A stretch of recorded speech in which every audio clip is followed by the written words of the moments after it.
전능하사 천지를 만드신 하나님 아버지를 내가 믿사오며 그 외아들 우리 주 예수 그리스도를 믿사오니 이는 성령으로 잉태하사 동정녀 마리아에게 나시고 본디오 빌라도에게 고난을 받으사 십자가에 못 박혀 죽으시고 장사한 지 사흘 만에 죽은 자 가운데서 다시 살아나시며 하늘에 오르사 전능하신 하나님 우편에 앉아 계시다가 천리로서 산자와 죽은 자를 심판하러 오시리라. 성령을 믿사오며 거룩한 공예와 성도가 서로 교통하는 것과 죄를 사하여 주시는 것과 몸이 다시 사는 것과 영원히 사는 것을 믿사옵나이다. 아멘. 찬송가 170장입니다. 찬송가 170장입니다. 내 주님은 살아계셔 날 지켜주시니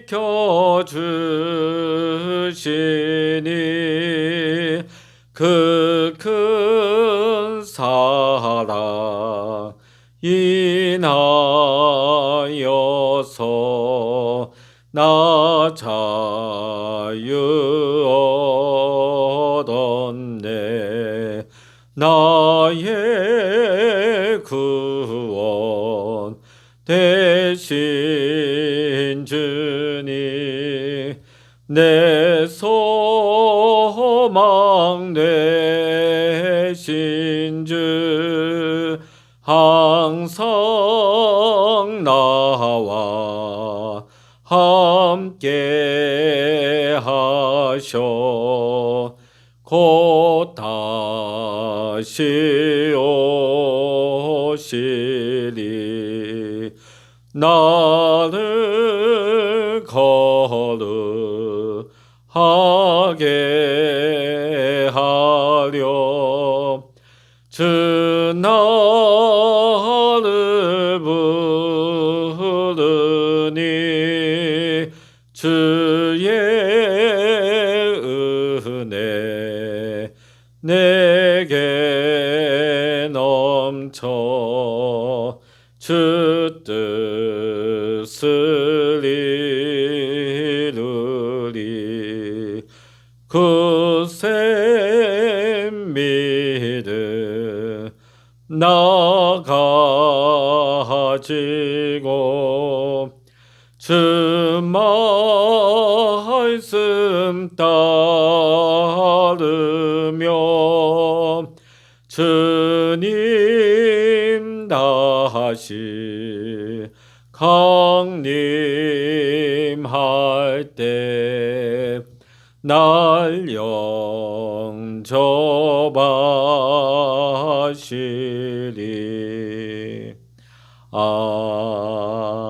아멘. 이 시간 우리에게 주시는 하나님의 말씀 구약성서 시편 58편입니다. 구약성서 843면입니다. 시편 58편 1절로부터 11절까지 우리 같이 읽겠습니다. 통치자들아 너희가 정의를 말해야 하거늘 어찌 잠잠하냐. 인자들아 너희가 올바르게 판결해야 하거늘 어찌 잠잠하냐. 아직도 너희가 중심에 악을 행하며 땅에서 너희 손으로 폭력을 달아주는도다. 악인은 모태에서부터 멀어졌으며 나면서부터 곁길로 나아가 거짓을 말하는도다. 그들의 독은 뱀의 독 같으며 그들은 귀를 막은 귀머거리 독사 같으니 술사에 홀리는 소리도 듣지 않고 능숙한 술객의 요술도 따르지 아니하는 독사로다.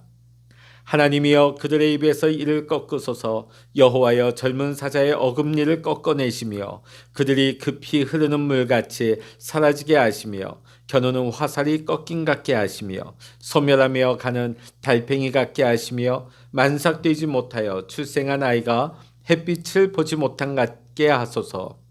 가시나무 불이 가마를 뜨겁게 하기 전에 생나무든지 불붙는 나무든지 강한 바람으로 휩쓸려 가게 하소서. 의인이 악인의 보복당함을 보고 기뻐하며 그의 발을 악인의 피에 씻으리로다. 그때에 사람의 말이 진실로 의인에게 갚음이 있고 진실로 땅에서 심판하시는 하나님이 계시다 하리로다. 아멘. 할렐루야. 오늘도 함께 기도하시는 우리 모든 믿음의 성도님들에게 오늘도 하나님의 크신 은혜와 응답의 축복이 여러분과 함께 하시기를 주의 이름으로 간절히 축원합니다. 오늘 우리가 살아가는 세상은 점점 악해져 가는 것 같습니다. 그런데 문제는 이 세상, 악한 세상도 문제이지만 이 세상이 악해질수록 우리가 더 조심해야 될 것이 있습니다. 우리가 악한 세상을 계속 그 소식을 듣고 악한 세상을 우리가 생각하다 보면 그만 우리의 심령이 상하게 되고 오히려 우리의 심령이 무너지는 것이 경험되어지기 때문입니다. 처음에는 악한 자를 원망하고 탄식하다가 우리는 절망하고 심지어는 그 악한 자를 닮아가기까지 한다는 것입니다. 악한 자가 제 아무리 크고 그 세력이 강하다 하여도 우리가 바라보아야 할 것은 그들이 아니라 그 크고 더 크고 강하신 살아계신 주님인 것입니다. 그래야만이 악한 세상 가운데서도 우리가 하나님의 말씀으로 살 수 있고 승리할 수 있기 때문입니다. 다윗이 살던 시대는 악한 사울 왕이 통치하던 시대였습니다. 자, 그런데 다윗은 사람이 태어날 때부터 악할 수 있음을 보았죠. 우리 3절 한번 읽어보십니다. 악인은 모태에서부터 멀어졌으며 나면서부터 곁길로 나가 거짓을 말하는도다. 자, 오늘 여기 보면 악한 자는 무엇일까요? 여러 가지 도덕적으로 흠결이 있는, 도덕적으로 법을 지키지 않는 그런 사람들이기도 하지만 가장 근본적인 것은 하나님을 믿지 않는 자들, 하나님이 도저히 안 믿어지는 사람들이 악한 자라는 것이죠. 하나님이 안 믿어지다 보니까 심판이 믿어지지 않습니다. 심판이 믿어지지 않다 보니까 악한 일을 서슴없이 행하며 살아도 조금 더 거리낌이 없는 것이지요. 오늘 다윗은 6절에서부터 10절까지 하나님께 그 악한 자들을 심판해달라고 간구하고 있습니다. 그런데 악한 자들에게는 이런 말도 웃을 뿐이죠. 콧방귀를 낄 뿐입니다. 그렇다고 해서 우리가 낙심만 할 것은 아닙니다. 세상이 이렇게 악해져 가는데도 여전히 하나님이 계시다고 믿는 사람이 있는 것이 놀라운 일이죠. 세상이 아무리 타락하고 악해져 간다 할지라도 하나님께서는 이 시대에 남겨준 그루터기와 같은 여전히 하나님을 계시다고 믿는 하나님을 의지하는 믿음의 사람들이 있다는 것입니다. 오늘 여기 말씀에도 마찬가지죠. 그 시대가 악하고 악인이 득세하는 세상이었지만은 그 가운데서도 하나님의 계심을 믿고 하나님을 의지하는 믿음의 사람이 있었는데 가장 대표적인 사람이 바로 오늘 이 시편의 기자인 다윗이 되겠습니다. 그는 세상이 온통 악한 가운데서도 더욱 믿음 위에 굳건히 섰던 것입니다. 이것이 얼마나 놀라운 일입니까? 이것은 엄청난 능력이고 엄청난 축복입니다. 하나님이 믿어지는 것이 이 악한 세상에서 우리가 의롭게 살 수 있는 능력이 되는 것입니다. 바보 의사라는 별명이 붙은 안수연 의사, 그가 의대 본과에 올라갔을 때 너무나 궁금한 것이 있어서 선배에게 이렇게 물었다고 합니다. 형, 본과에 올라가도 교회 생활 잘 할 수 있을까요? 그 질문에 선배는 조금도 일체의 망설임도 없이 분명하게 대답했습니다. 그럼. 그 순간 이 안수연 형제는 당황을 했다고 합니다. 그렇게 쉽고 간단한 문제인가? 순간 멍하기까지 했다고 하죠. 그러면서 훗날 두고두고 이 대답을 준 선배가 내내 고마웠다고 합니다. 만일 그 대답을 못 들었다면 4년 내내 내가 공부하지 않고 이 시간에 주일 예배를 드리러 갈 것인지 아니면 내가 교회 모임의 리더를 역할을 계속 해야 될지 말아야 될지에 대해서 계속 고민하며 지냈을 거라는 것입니다. 이 안수연 형제는 갈등이 일어날 때마다 그 선배의 대답을 기억하면서 최선을 다해 교회를 다니고 하나님을 섬기려고 애썼다고 합니다. 인턴을 할 때에도 딱 한 주에는 주일 예배 다 드렸다는 거예요. 심지어는 성가대 활동도 하고 교회 소그룹의 리더 역할도 다 할 수 있었다고 하였습니다. 하나님을 확실하게 믿는 자는 아무리 어려운 상황 가운데서도 그 결론은 분명한 것입니다. 결국 사람은 자기가 믿는 대로 살아가게 되어 있습니다. 근데 오늘 이 세상 사람들은 안 믿어지니까 악하게 사는 것입니다. 자, 그런데 오늘 믿음의 사람들은 믿어지니까 어려운 환경과 어려운 현실 가운데서도 꿋꿋하게 하나님의 말씀대로 하나님의 말씀에 순종하여 의로운 자로 살아가게 되는 것이죠. 욥과 욥의 아내는 똑같은 시련 그 환경 가운데 똑같이 처하였습니다. 근데 이 욥의 아내는 겹치는 이 시련 앞에서 도저히 하나님이 믿어지지가 않는 것입니다. 그래서 뭐라고 반응하죠? 남편 욥에게 하나님을 부인하고 죽어라. 악담을 퍼부었습니다. 저주를 퍼부었습니다. 왜 그랬을까요? 하나님이 믿어지지 않아서 그렇습니다. 자, 그런데 똑같은 일을 당하면서도 심지어 자신의 몸에 병까지 들렸음에도 욥은 하나님을 부인하고 하나님을 버릴 수가, 하나님을 떠날 수가 없었던 것입니다. 왜 그랬을까요? 하나님이 믿어지니까요. 하나님이 믿어지니까 하나님을 부인하거나 하나님을 떠날 수가 없었던 것입니다.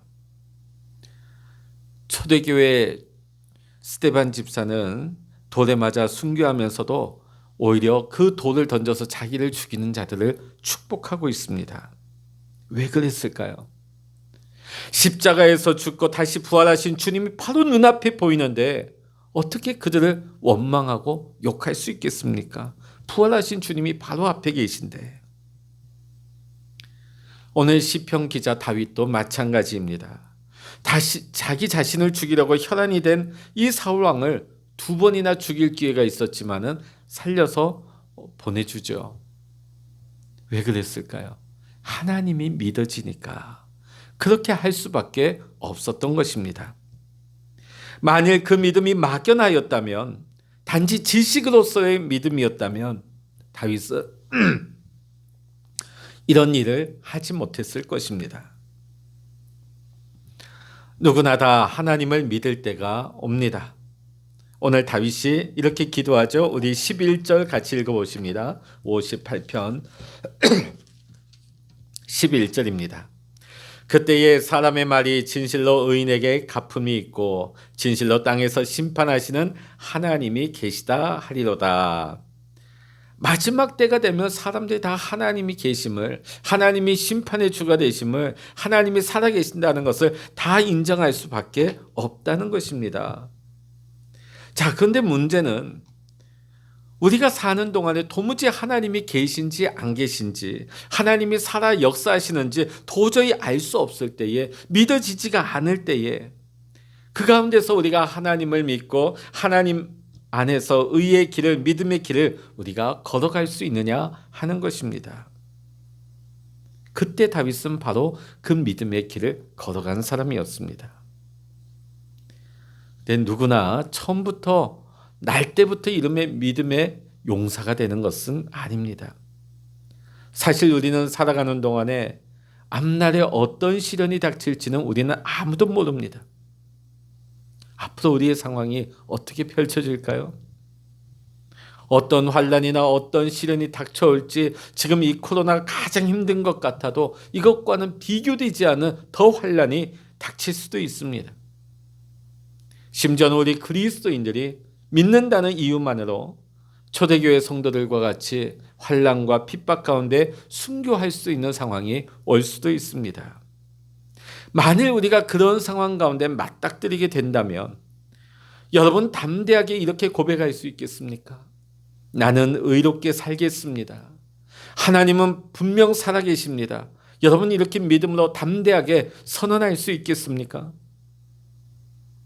오늘 이 시대를 살아가는 이 종말의 시대 주님 오실 날이 멀지 않은 이때를 살아가는 우리의 믿음은 바로 이런 믿음을 준비해야 하는 것입니다. 우리가 믿음을 훈련함에 있어서 가장 힘든 것이 뭘까요? 믿음이 실제가 되기까지 기다리는 것입니다. 처음부터 모든 결과가 명확하게 드러난다면 믿는데 아무 문제가 없을 것입니다. 자, 그런데 우리의 믿음과 실제에는 괴리가 있습니다. 시간의 차이가 있습니다. 그러다 보니까 많은 사람들이 믿음에서 떠나고 많은 사람들이 하나님을 저버리게 되는 것입니다. 과연 우리는 어떻게 기다려야 될까요?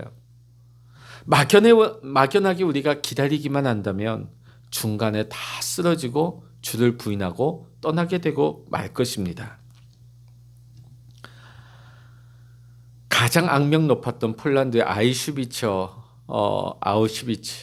여러분 그 유대인들을 학살했던 그 수용소를 여러분 알고 계실 것입니다. 어느 해에는 이제 2차 대전 종전이 가까울 때였던 것 같습니다. 크리스마스가 다가오면서 그 수용소 안에 이런 소문이 돌았다고 합니다.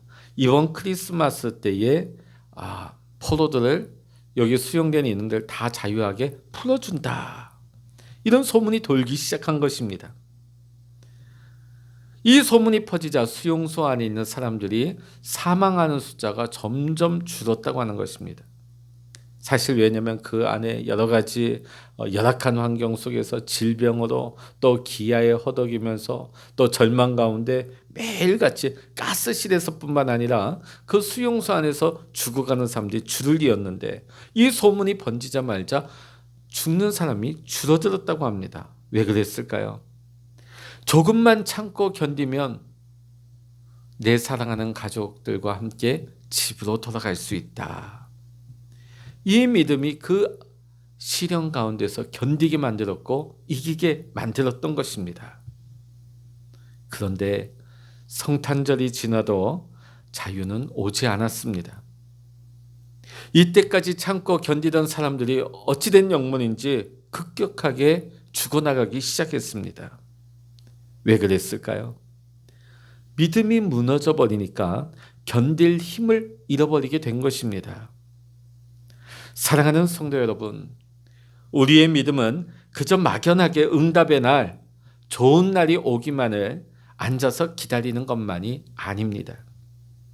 우리의 믿음의 핵심은 하나님의 말씀, 또 약속을 친히 이루실 주 예수님이 지금 나와 함께 하심을 우리가 알고 우리가 그것을 믿음으로 붙드는 것, 이것이 정말로 중요한 것입니다. 이것이 우리의 믿음의 핵심이에요. 우리가 하나님을 지식으로 아는 것과 우리가 하나님이 나와 함께 하신다, 하나님의 말씀과 그 약속은 반드시 이루어진다, 이것을 붙들고 믿는 것은 천양지 차이가 있는 것입니다. 전혀 다른 것입니다. 오늘 말씀 11절을 보니까 사람들은 나중엔 다 알게 된다는 거예요. 하나님이 역사하셨구나, 하나님 살아계시는구나. 사실 우리도 그렇지 않습니까? 생활하다 보면 그 당시에는 도저히 이해도 되지 않고 기가 막힙니다. 그러나 조금만 지나고 오면 하나님이 그때 이렇게 이끄셨구나, 그때 하나님이 이렇게 응답하셨구나. 자, 그런데 진정한 믿음의 사람은 어떤 상황이 한참 지나고 나서 나중에야 이것을 고백하는 것이 아니라 악한 자가 득세하는 그 순간에도, 어떤 소망의 빛도 보이지 않는 그 순간에도 살아계신 하나님이 나와 함께 하심을 알고 그것을 믿는 것입니다. 그러므로 우리는 무엇보다 이 악한 세상 가운데서 우리 주 예수 그리스도를 바라볼 수 있는 믿음의 눈을 열어야 될 줄로 믿습니다.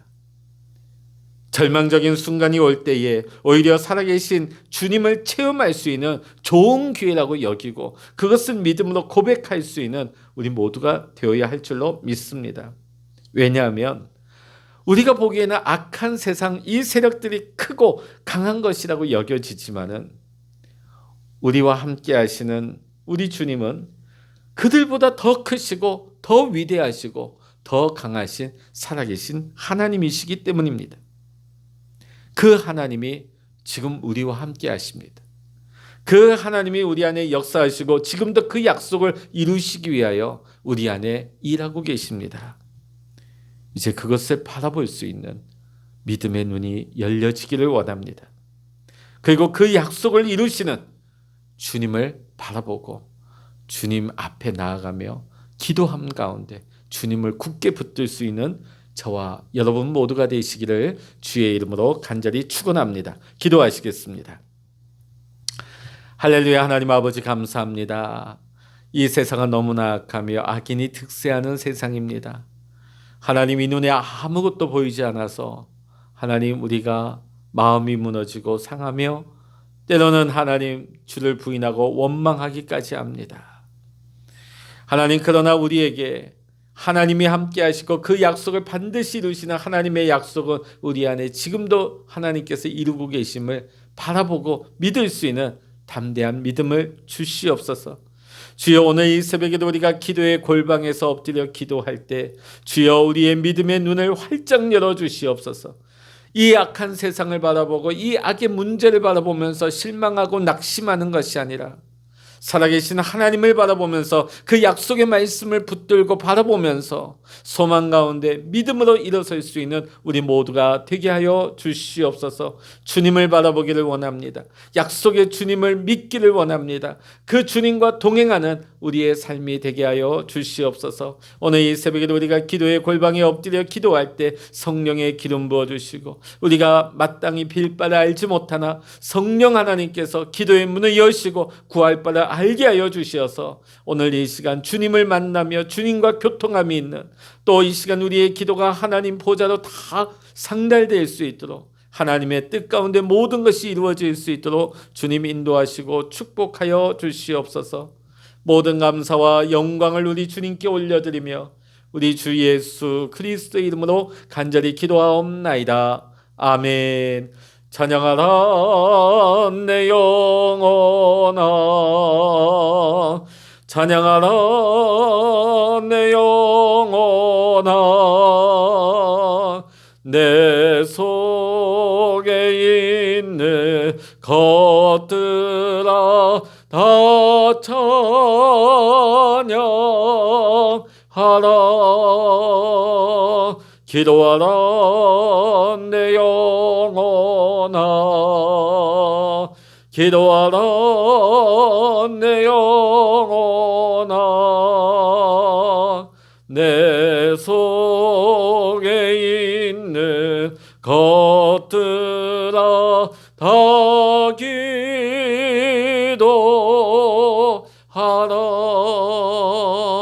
주여, 일창을 합심하여 기도하십니다. 주여,